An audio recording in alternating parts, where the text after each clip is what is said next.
television, or other commotion in the background. Be sure to mark your calendar and register early for our February speakers, who will share the story of Boris the Bobcat at the Wilderness Discovery Center at Ellowa Farm in Lake Forest, and that is on February 13. We'll have more to say about that at the conclusion of this evening's program. Finally, please feel free to ask any questions of our speaker this evening by using the chat room at the bottom of your screen. We will select questions afterward and put them to the speaker. Now, let's move on to our featured presentation this evening. A new year is a time to take stock, make resolutions, and look to the future.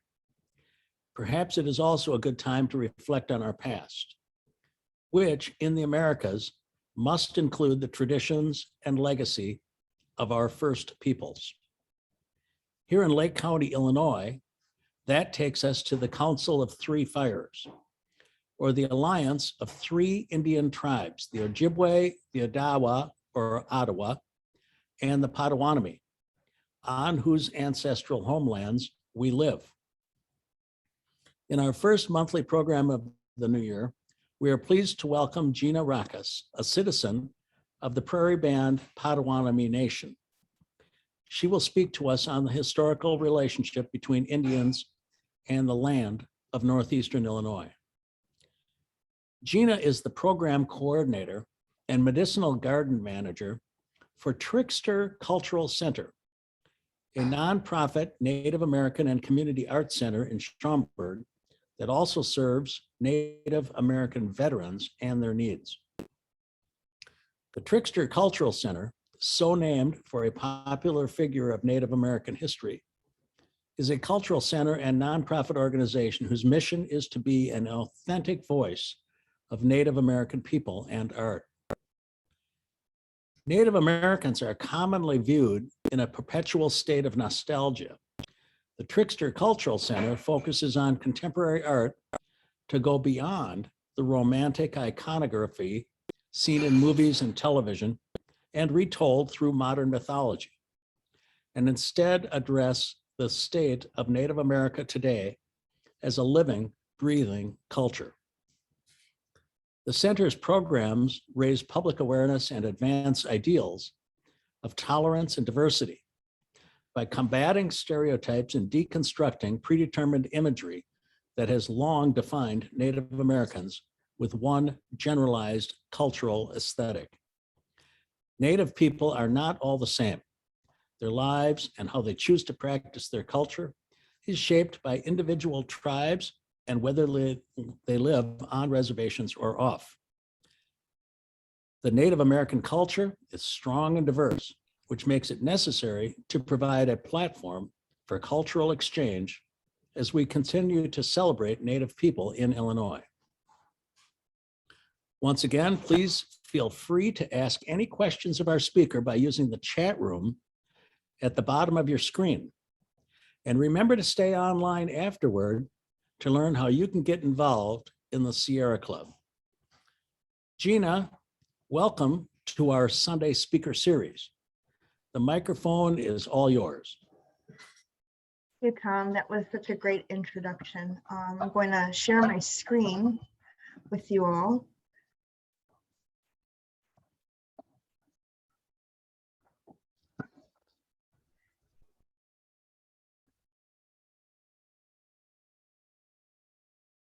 Pardon some of the background noise. My two dogs are here. I gave them some chew bones to keep them company while I'm here with you all. And so you might hear some grinding noise in the background. That's just my dogs. So welcome again. My name is Gina Roxas. My native name is Kitchkumikwet, and I am from the Prairie Band Potawatomi Nation. We are located in Mayetta, Kansas. And today I'm going to present to you the perspectives of land and advocating indigenous traditions, and highlighting our garden project at Trickster Cultural Center. And before we begin, and we have done this already, Tom did this really very nicely and eloquently, acknowledging the land. And I want to talk a little bit about why we do acknowledge the land. So I know land acknowledgements have been sort of a buzzword lately, and have been perceived as something new. But I wanted to let you all know that land acknowledgements have been in existence since time immemorial. Many Native cultures have been acknowledging the land, and through their travels and migration, when Native Americans go from one person's land to another, we acknowledge that, and we acknowledge those who are stewarding the land. And so thank you, Tom, for acknowledging that. I'm here in Skokie, Illinois, which is comes from a Potawatomi word, which is Muskoku, which means red earth. Many of the names around in the Illinois, Wisconsin, Indiana area and Michigan have Potawatomi derived names. Chicago, for example, comes from the word Chicagush, which is wild leek. And so the name Chicago is a reference to the land of the wild leeks. And for many Potawatomi names, places were named after what was observed. So a lot of places that you see that are Potawatomi words are either names of plants or names of what was observed. So Michigan, Muskegee, Lake Michigan, Muskegee, that is the Potawatomi word for big water. And there's several that can be referenced. And so again, thank you for acknowledging the land. And I encourage everyone to, when you travel, learn whose land you're on, learn some of the history of that, as well as recognizing that we are still here, Native Americans are still here. Chicagoland is one of the largest urban Native American places in the US, and there are thousands of Native Americans in Illinois, thriving, creating beautiful art and doing some wonderful things for the world. A little bit of history. So just wanted to let you know and to give you a little bit of reference of who I am and what I do. I am what you would call a gardener, or perhaps a steward of the land. And it goes back, at least in this collection of photos, 5 generations, starting from the black and white photo of my grandmother and my father and uncle on the Prairie Band Potawatomi Reservation on our land there. And going through the generations from myself and my dad fishing to my children gardening, and even my grandkids now at the gardening. And this has been something that we have been connected to from generation to generation. Like I said, this collection of photos is 5 generations of us, and it goes far beyond that.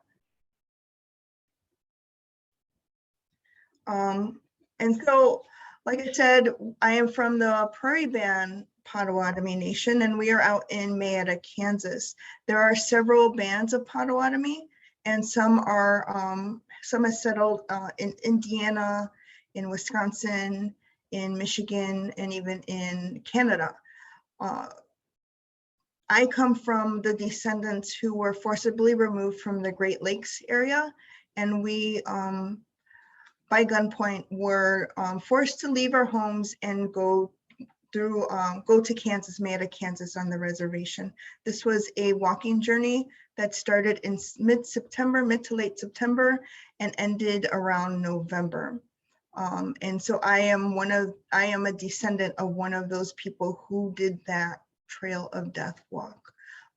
We settled in Kansas. My family still lives in Kansas. We have a little homestead there where we raise horses and some chickens and ducks and whatever else comes our path. And we use those animals mostly as sanctuary. Most of them are rescue animals. And then we do have a garden that we use for our food, as well as we have crops that we plant for either corn or hay or other types of crops for our livestock. And so when we talk about reservations, many people don't even know what a reservation is or what a reservation would look like. And reservations are not one generalized term or one generalized definition. This is the Prairie Band Potawatomi Reservation as it is today. These photos were taken last year, so this is not a historical photo. This is what the land looks like today. And other reservations, whether you're out west or north or wherever you are, they all look very different. This is just in particular to our reservation where we live. My family and my grandmother and uncles. And we have, like I said, we have some horses and goats and some livestock. And every time we have an extended break, we try to go out there and help steward the land there as well.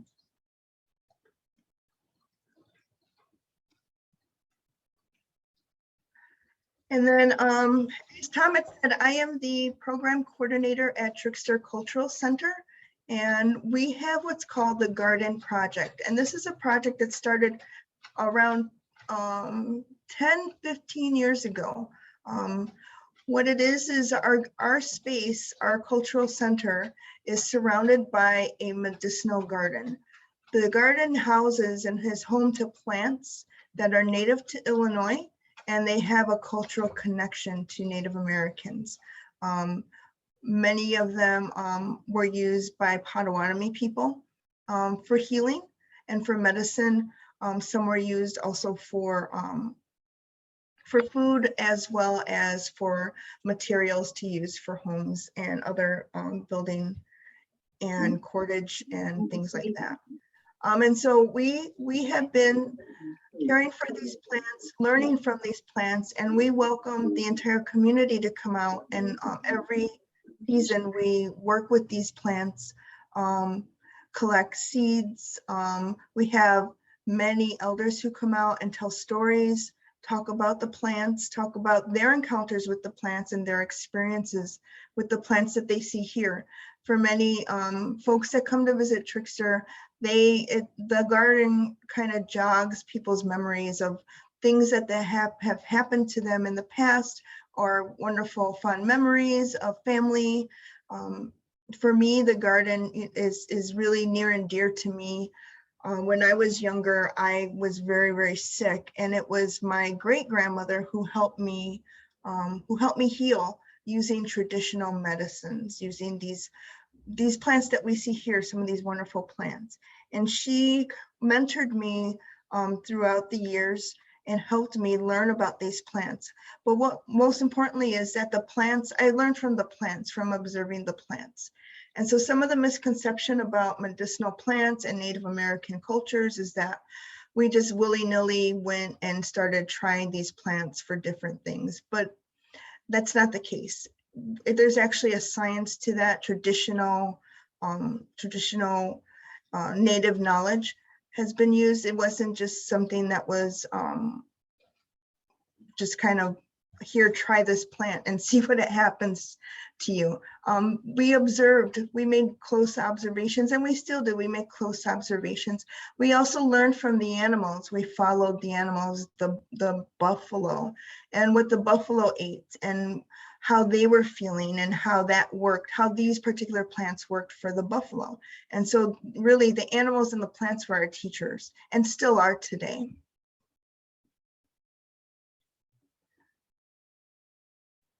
We also have a partnership with Oakton Community College and their community garden. We have several garden beds where we have been, for the past 5 years, we have been gardening traditional seeds and saving those seeds and keeping those seeds for our community. And also learning from those seeds, learning the traditional planting methods. Most of these beds have been grown traditionally. So you see in the far background by that large HVAC unit, we have some 3 sister plants. And then we have a lot of, we have several plants in these beds. And it doesn't look like your traditional, or what you would think is a traditional garden. It looks a little haphazard, and that's intentional. We very rarely weed the beds. What we do is we let things grow where they're going to grow. As you can see, there's some milkweed growing outside of those beds. We have some plants off on the side there. And so we learn, and we've been learning from this space and learning what the plants need, what the plants like and dislike. We've also learned, and we've come to learn, what grows that we haven't planted has been helping the beds and keeping the soil health. So one year we had an overabundance of purslane, which many people would call or would be considered a weed. And that was something that we didn't grow, and that was looking in all, that was popping up in all of our different beds. And we had a student actually who came out, and he remembered his grandmother used purslane and picked purslane and made a beautiful sauce out of it. And so he was able to coax that recipe from his grandma, and we tried that sauce, and it was a beautiful sauce. And even reading up and doing some research on that, and purslane, when it pops up in your garden, it's trying to heal, the purslane is trying to heal your garden bed. It's showing that you have a lack of nitrogen. Purslane is very good at nitrogen fixing. And so again, learning what's there instead of just plucking things out that we didn't plant. We always try to learn from these plants, look things up, ask people. A lot of it is asking our elders, have you seen this type of plant? What is it? What is there something that we could use this for? What does this mean? Who is this for? And so that's the way we have been growing for the past 5 years. And again, even saving the seeds so that we have this really beautiful handed down seeds. Many of them came from my family who have grown these seeds. We have some really beautiful red dent corn that my family has grown for many, many generations. We have some wonderful traditional squash and traditional beans that we grow. And it's just a really wonderful experience, and it's open to the public. It's open to anyone who would like to come and learn, as well as the Trickster Garden. And so it is not just a Native American program, it is a program for everyone. I firmly believe that we need to work collectively in order to thrive.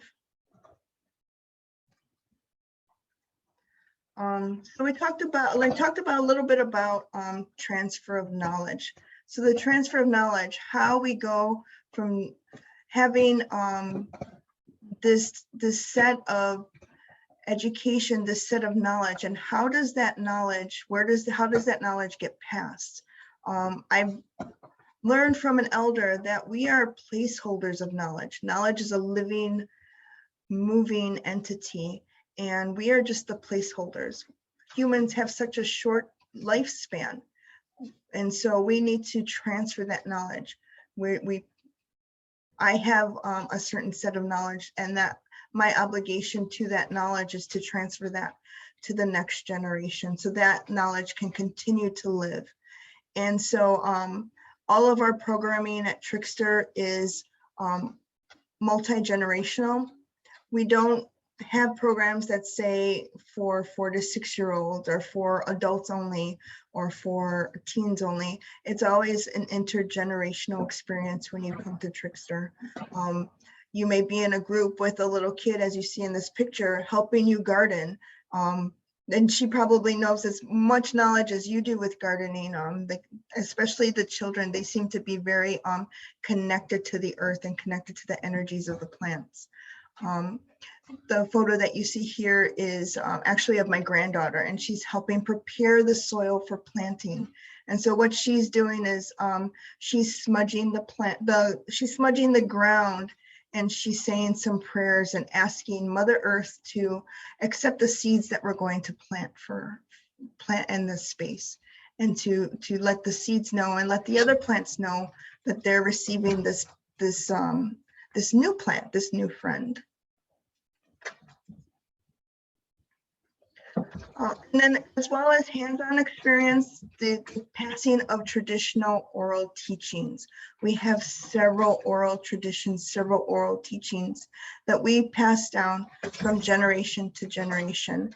And now is the perfect time to do storytelling. Traditionally, storytelling is only told in the wintertime after the first snow. And the reason for that is that when that snow covers the ground, it's putting a blanket over Mother Earth and over all of the plants and the trees and the animals. They fly south and migrate to warmer areas, or they're hibernating and are asleep. And so we tell stories. Many of our stories involve plant life or animal life. And so out of respect, we only tell stories when they are asleep. And so it would be very similar to if I was talking about, I'll use Tom again. If Tom was in the room, in the Zoom room, and I told a story about Tom, but I never even acknowledged Tom, and Tom was just sitting there, he'd feel probably a little uncomfortable. I was telling a story about him. And so out of respect, we only tell stories in the winter time. We don't tell stories in the spring or summer or fall. We wait for that first blanket of snow. And so I did want to share a couple of stories with you, and out of respect for the storytellers and my ancestors and the traditions that are in these stories, I'm going to ask to stop the recording. Thank you. So we have these beautiful oral traditions, these beautiful stories, this oak tree story, which has some really nice messages. It also has some humor. Many Native Americans are very, they're some of the funniest people I know, very humorous, lots of storytelling. And we have not only these stories of nature and stories of animals and trees, but we also have star knowledge. And that's what you see in the other photo is Ojibwe star knowledge. And these are the stories of the constellations. What you're seeing here is the story of the Fisher, the Big Dipper or the North Star. And if we have time, I'll tell that story as well. And then working together. Many folks, many of us, and I've said this already, is we have to work together. We have to work symbiotically together, not just amongst ourselves, but with nature as well. The story of the three sisters is a wonderful, fantastic story of beings working together. And this is one of the stories where humans play an important role. And not just a role of destruction, a role of outside of nature, but this is also a story where humans are part of nature. It's a really beautiful story. If some of you know that story, I recommend that you share that. And it's just the perfect example of how we should be working together as well. Uplifting each other, stabilizing each other, making ourselves one strong unit. And then this is one of my favorite plants, corn. So you don't see corn in the wild. Corn is a cultivated plant, and it's taken thousands of years, came from a grass. And this beautiful grass has been cultivated and nurtured and cared for and shared with everyone into this really beautiful plant called corn. Corn is grown, I think, everywhere in the world, from Antarctica to North America, down to Central South America, all over the world, Europe. I don't think there's a place that doesn't grow corn. And then this is my favorite plant, the cattail. This is such a really beautiful plant. You see it along marshy wetlands, and it's such a great cultural connection as well. This is what you would call a survival food. Every part of this plant can be used for something else as well as eaten. If you ever get lost in a forest or in a wetland, look for the cattails. They will point you to clean water. They will provide food for you. They will provide cordage to make rope. They will provide material to make mats. And they are part of our traditional housing, which is called the wigwam, which is the other photo. So that's a photo of a wigwam. Those are our traditional housing.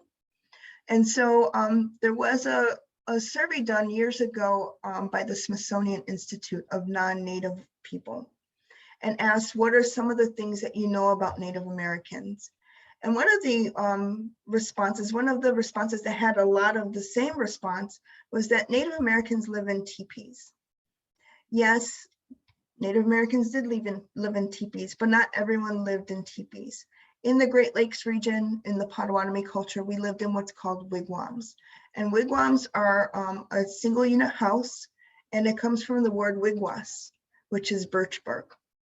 And so like many cultures, you use what you have and you use what's available. So what's available in the Great Lakes region is different than what's available out on the plains.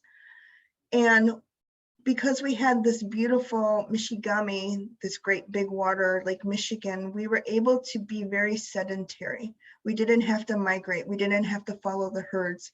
We're able to garden and to cultivate and to forage these forests and live off the lake. And so we were able to build these really beautiful structures. And this may look to you like a very simple structure, but it's actually a very beautiful work of engineering.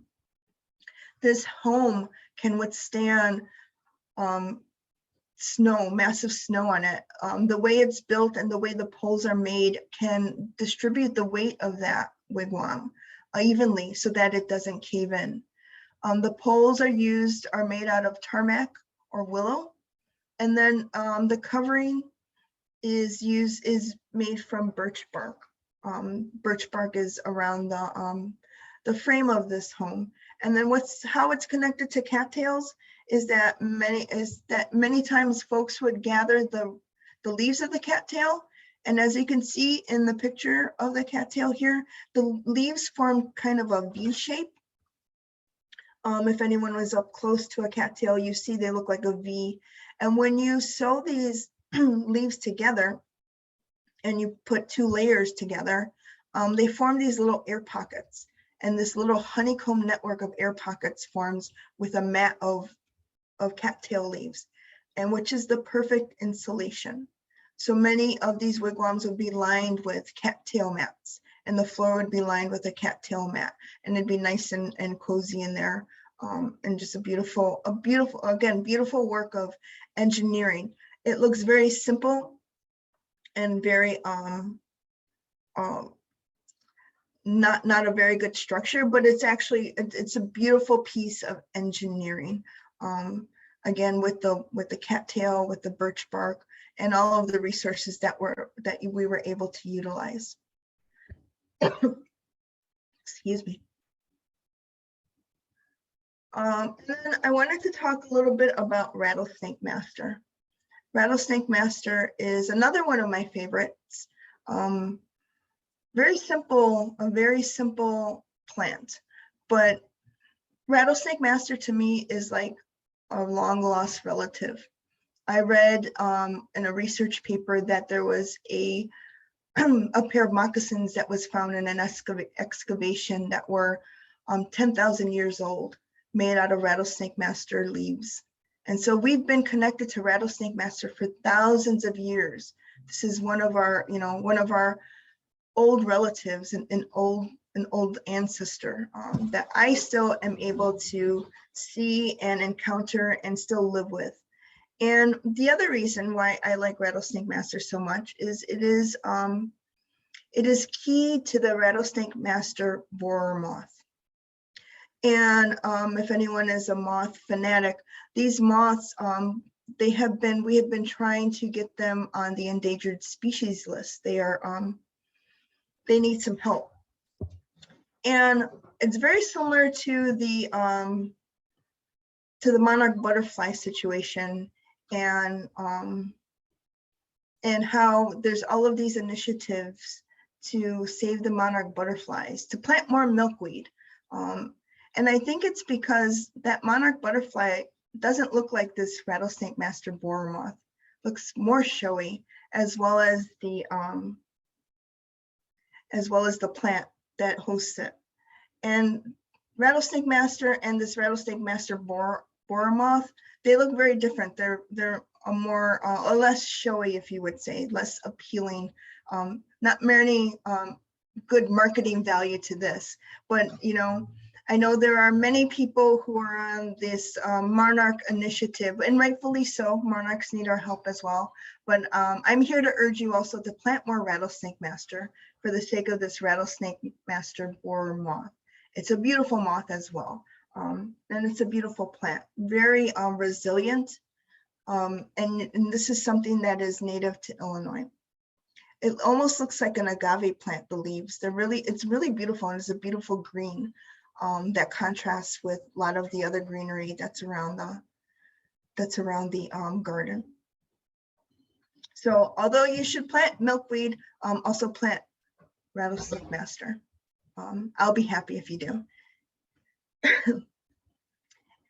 And so I wanted to thank you. I did want to do a couple of little announcements. So thank you coming from Trickster Cultural Center team. And we are at 190 South Roselle Road in Schaumburg, Illinois. My email address is right there. We're open from Tuesdays through Fridays from 10 a.m. to 5 p.m. and on Saturdays from 10 a.m. to 3 p.m.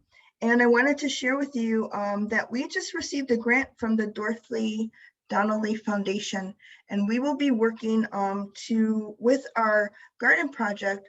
But I'm very excited because we will be working on a collection of videos, highlighting 6 Native American growers who use traditional growing methods and use these traditional plants for healing. And we will be collecting a series of interviews from them, as well as taking footage of their beautiful gardens as well. And I'm very, very excited for that. And if anyone would like to be engaged in any of those types of projects, please come out to Trickster, give me an email, shoot me an email, and we can connect you. Again, Trickster is not just for Native Americans. It is for all. It's for the entire community to grow and learn with us. We do things in a Native way with the arts, but it is open for all to learn. And then I wanted to go back to talk about the land acknowledgement. So we did talk about the land acknowledgement, and we did say the land, it's the traditional homelands of the 3 fires, the Ojibwe, Odawa, and the Potawatomi. And how does that connect? So I was asked before this started, what I would be preferred to call. There is some discussion about whether we should be called Native Americans, American Indians, indigenous, and there's all this confusion. And simply put, I'd like to be called Potawatomi. Many Native folks, if you know them and they like to be introduced, or they're being introduced, would like to be introduced according to the tribe that they're affiliated with, because that's what I am. I'm Potawatomi. Native American, American Indian, for me it doesn't matter, but that is a personal preference, and so it's always good to ask somebody before introducing them. So thank you for asking before we did this. So I'm very glad that we were able to do that. And then I also wanted to talk about again, the land acknowledgement and the land. And so many of our words are verb-based. My language is Potawatomi, and the language has 75% of the words are verb or action words, as opposed to the English language. English language has 70% nouns, which are objects or things. For me, all of these, the plants, the land, the water, the rocks, they're all animate to me. They're all a living relative of mine. And so and there's movement and there's energy that flow through them. And so we are very respectful. When we're doing harvesting, when we're doing planting, we always want to honor that, as these are our relatives. What I really love about my culture is that I get to learn from these wonderful ancestors, these wonderful relatives, plants and animals, and learn their stories and how it interconnects with me. And all of the energy and all of the movement that these plants and animals have. There's a word, if any of you have read Braiding Sweetgrass by Robin Kimmerer, she mentions in her chapter about animacy the word papui. And papui is explained, or papui, there is no English translation to that. It is loosely translated as the force which causes mushrooms to push up from the earth overnight. That's a lot of words, and that's sometimes it's hard to understand. And so I wanted to show you. I'm going to unshare my screen for a moment. So my brother, he raises and grows mushrooms. And so he sent me this video, and it is a time lapse of 24 hours of mushroom. And you would think, okay, well, what about it? And this shows that papui, that action. And you would never think that a mushroom was an action. It really connects to this chapter in Robin Kimmerer's. And so can everyone see that video?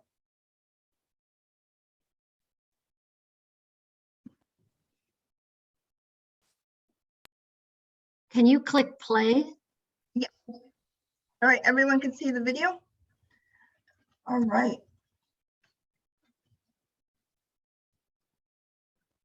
I see it. Oh, there it is. Okay.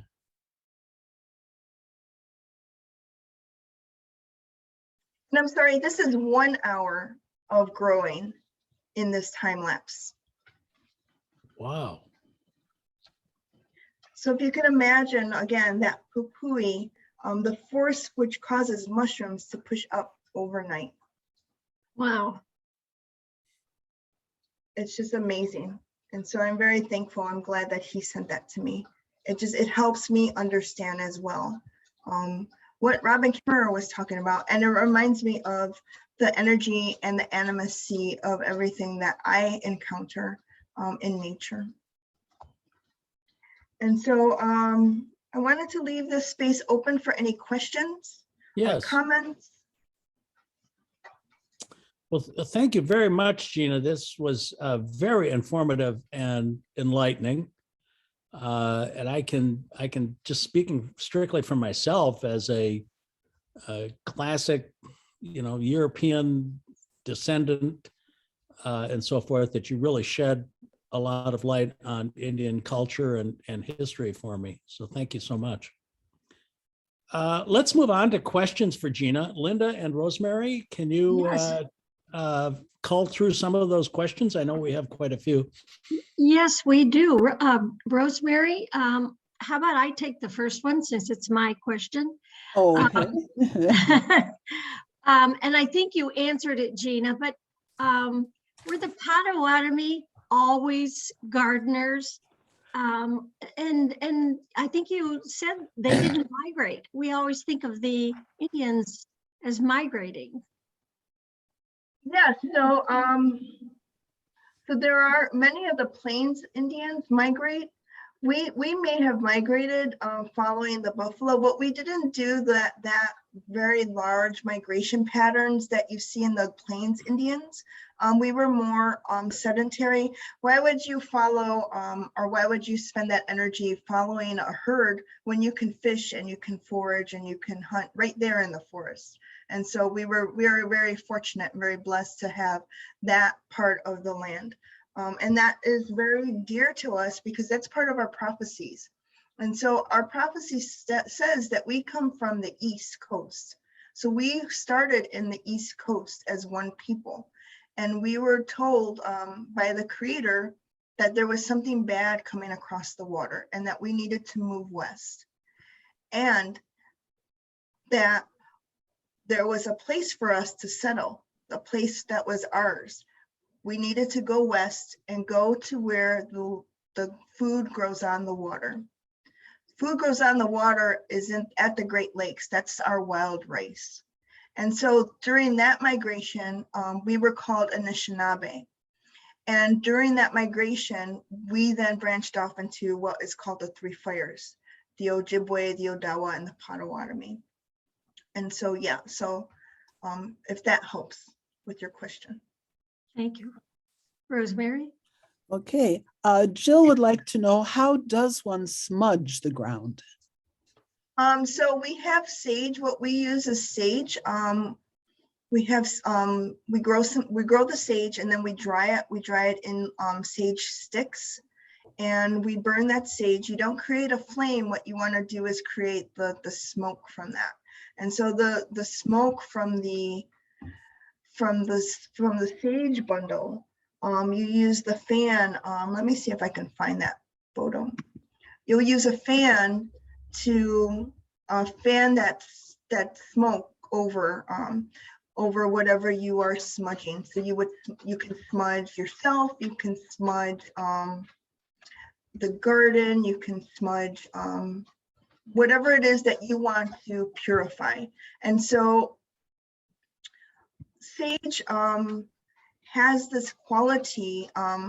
In us, with us, it's considered a sacred medicine. And so I know scientifically there's been studies on sage as well.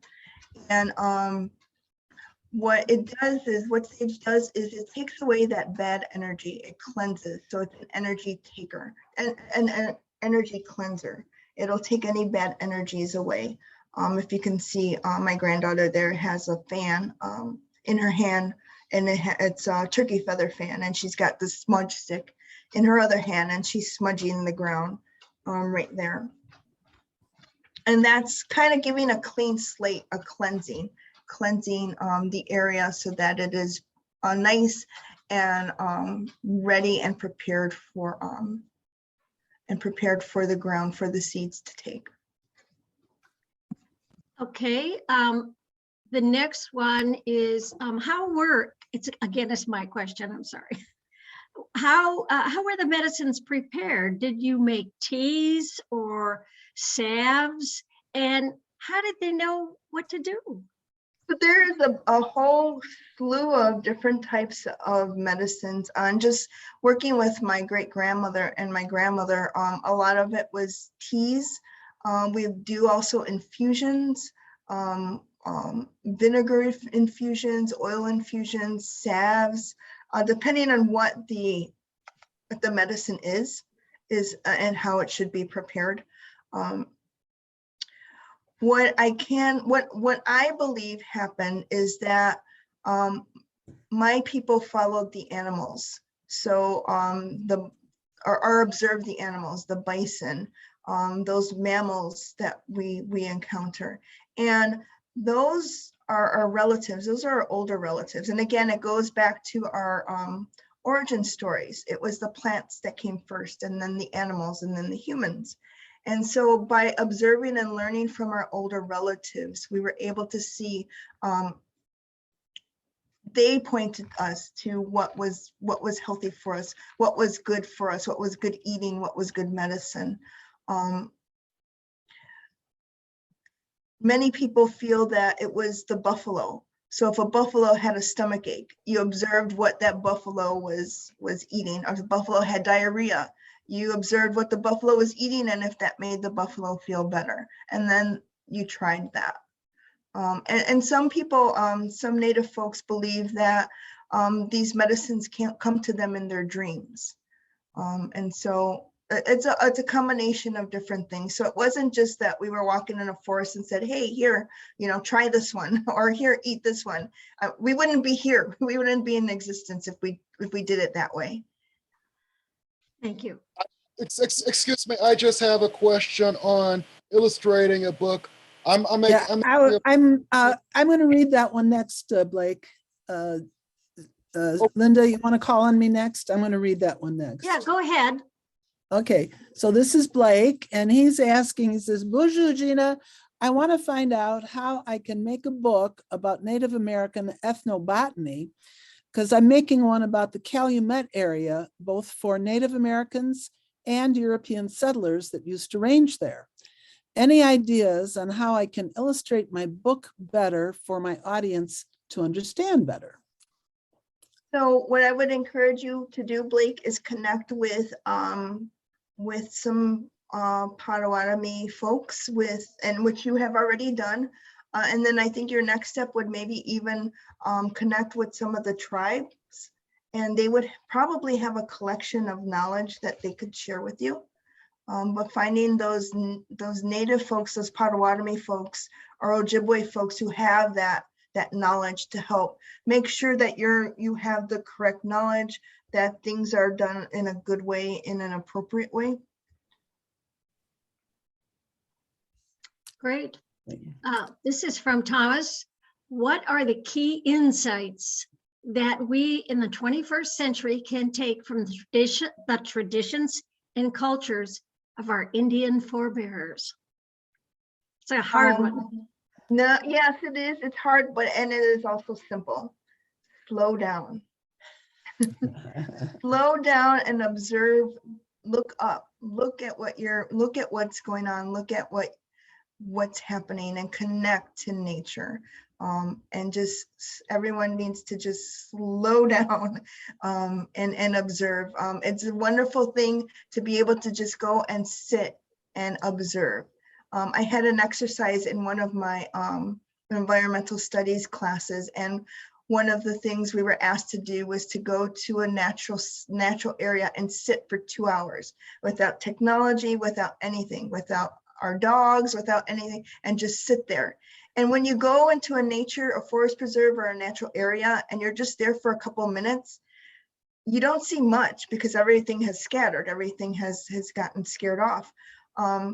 When you're there after hour one and a half, all of these beautiful creatures start coming back, and you can see such beautiful encounters and beautiful species.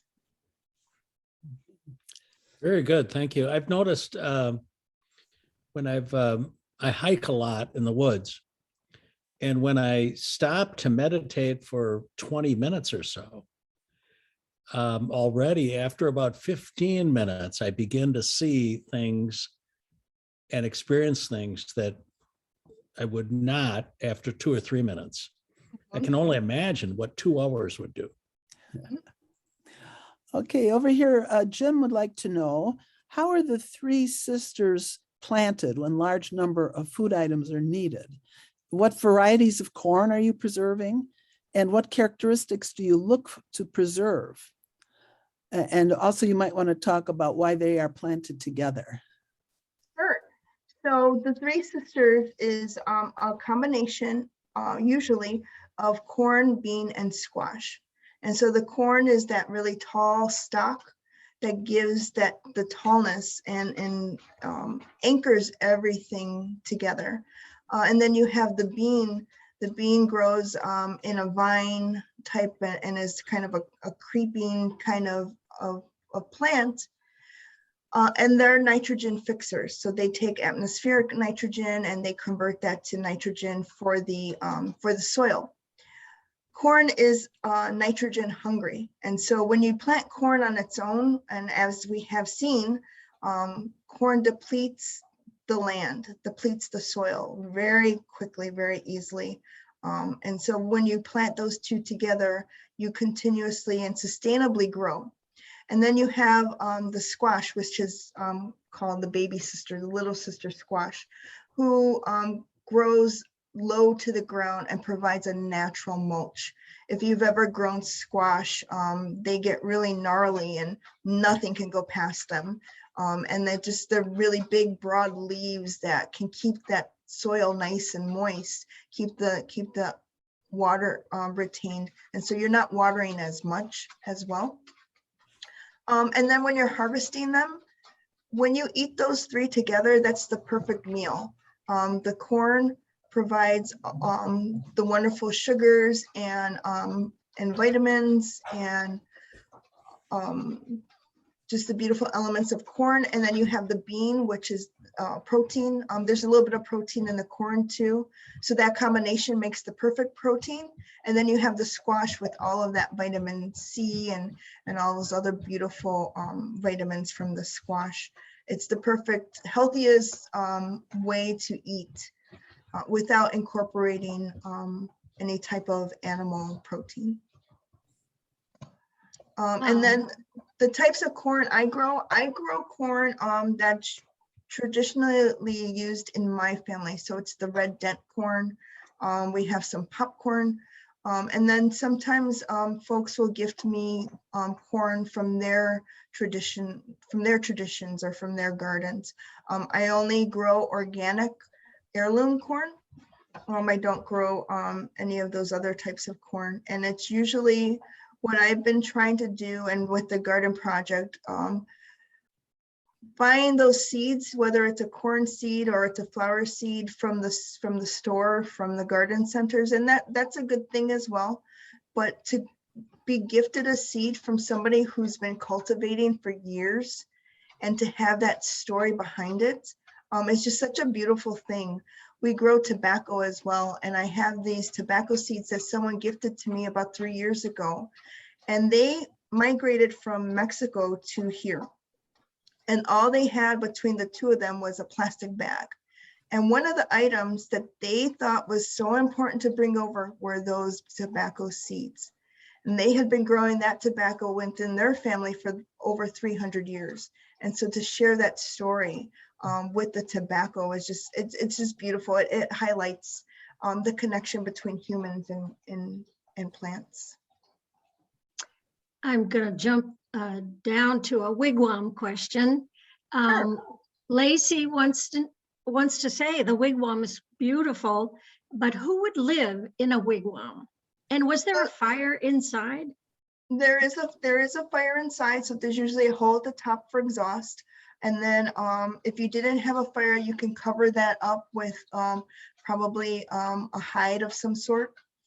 And then the wigwam was usually a single family dwelling, so it would be a single family that lived there. There are some wigwams that were larger that maybe housed 2 or 3 families, but typically it was a single family dwelling. June would like to know, what is the trickster named after? So the trickster is a character in our culture and in many indigenous cultures, indigenous Chinese, indigenous European, many indigenous European cultures. And it's a character that makes you think, and this character makes you think usually through trickster, through tricking you into something or jokingly. So the trickster is not an evil character.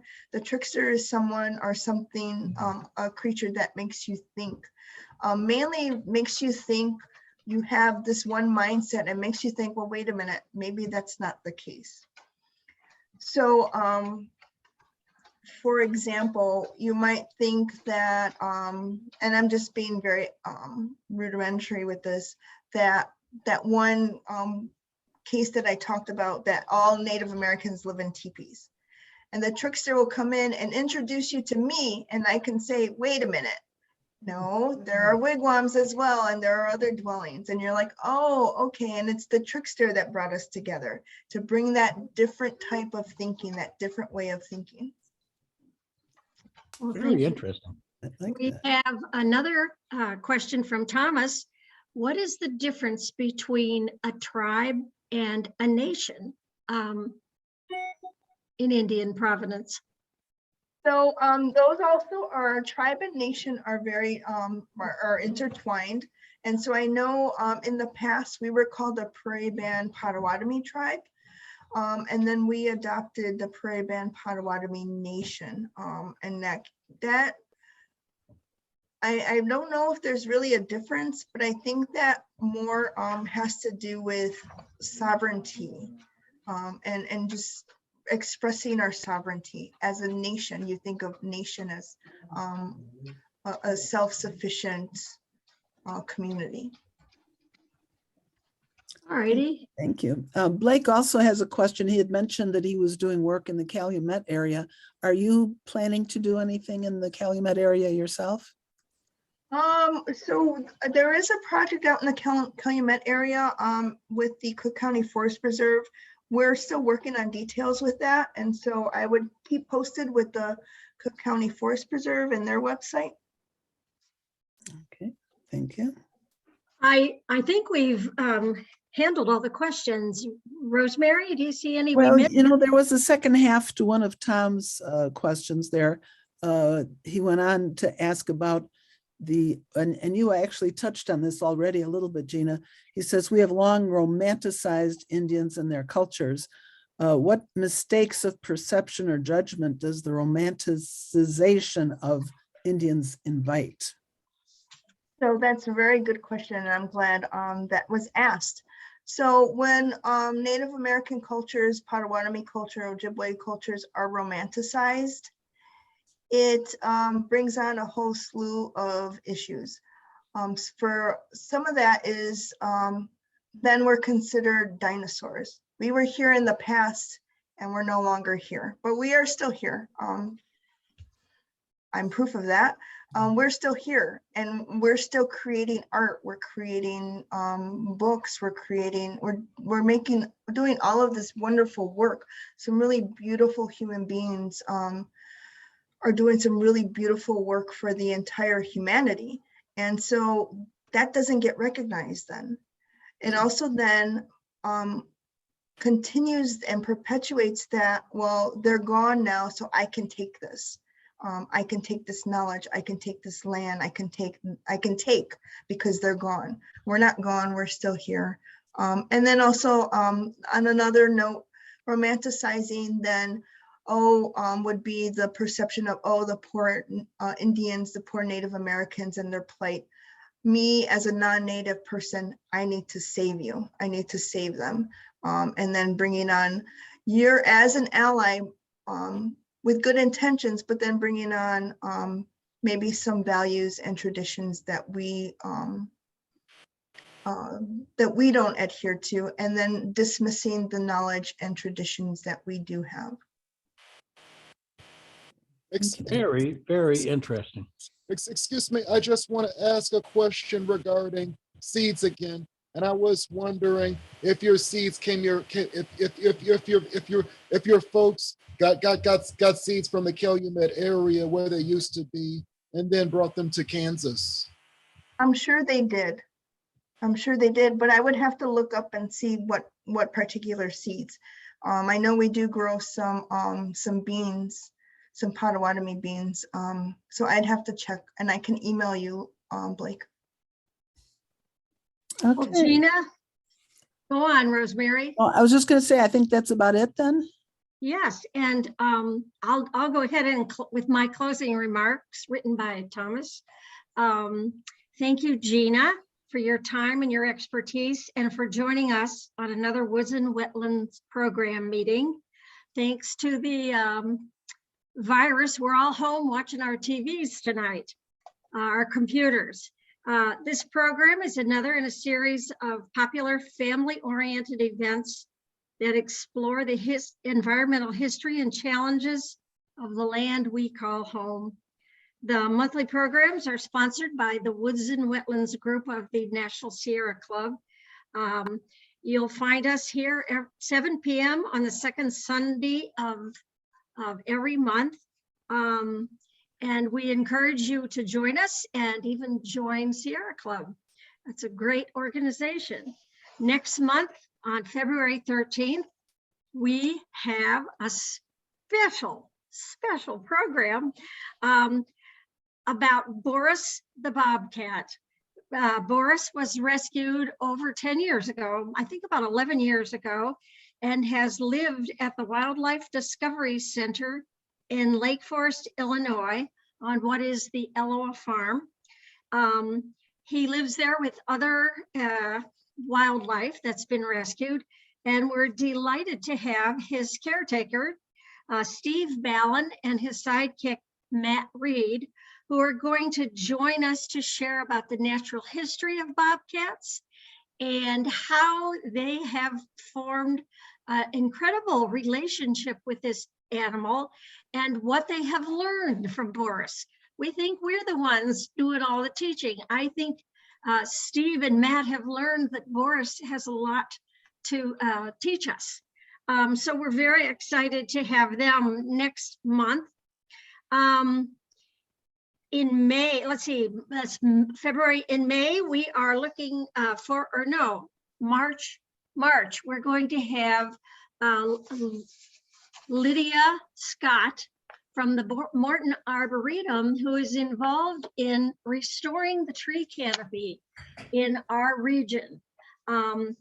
This is a major project, and I am so delighted that she is able to come, and she'll be sharing that whole project and offering us lots of opportunities to get involved. So let's see, January, February, March, April, I think is the month that we're having the Sea Shepherds. This is an international organization that, look up their website. They are incredible. They are saving habitat and wildlife around the entire globe. And I'm so delighted that we have a lovely young woman who is going to speak to us. And then I think the last program that I have scheduled at this time, we're going to have the Great Lakes Water Alliance. Since we live on the shore of Lake Michigan, which is in fact one of the Great Lakes, we thought it'd be interesting to hear what they're doing. I think I skipped one, and that is the Shed Aquarium is going to come and talk to us about the pervasive plastics in our environment. This is a major problem. I don't have it in front of me, and I forget what month, but look us up and join us, please. And again, thank you all for coming, and thank you, Gina, for sharing. You were wonderful. Excellent. Thank you very much, Linda. Just one last final note to become a member of the Sierra Club. Just go to sierraclub.org and click on the join button over to the right of the home page. If you live in Lake County, Illinois, or a few suburbs in Cook County or McHenry County, in the very, very northern edge of Cook County or the very, very eastern edge of McHenry County, you just put in your zip code and you will be automatically assigned to the Woods and Wetlands group, which is sponsoring tonight's program.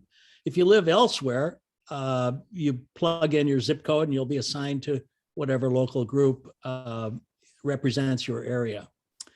Also, one final note, as soon as the pandemic is behind us, we will resume a robust schedule of hiking, bicycling, paddling, canoeing, kayaking activities that are always just loads of fun and easy opportunities to get out into the natural world.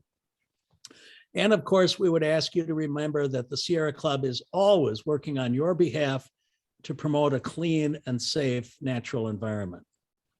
So we certainly hope you get involved, and we'll look forward to seeing you on Sunday evening, February 13th, again at 7 p.m., where you will meet the caretakers and best friends of Boris the Bobcat from the Wildlife Discovery Center in Lake Forest.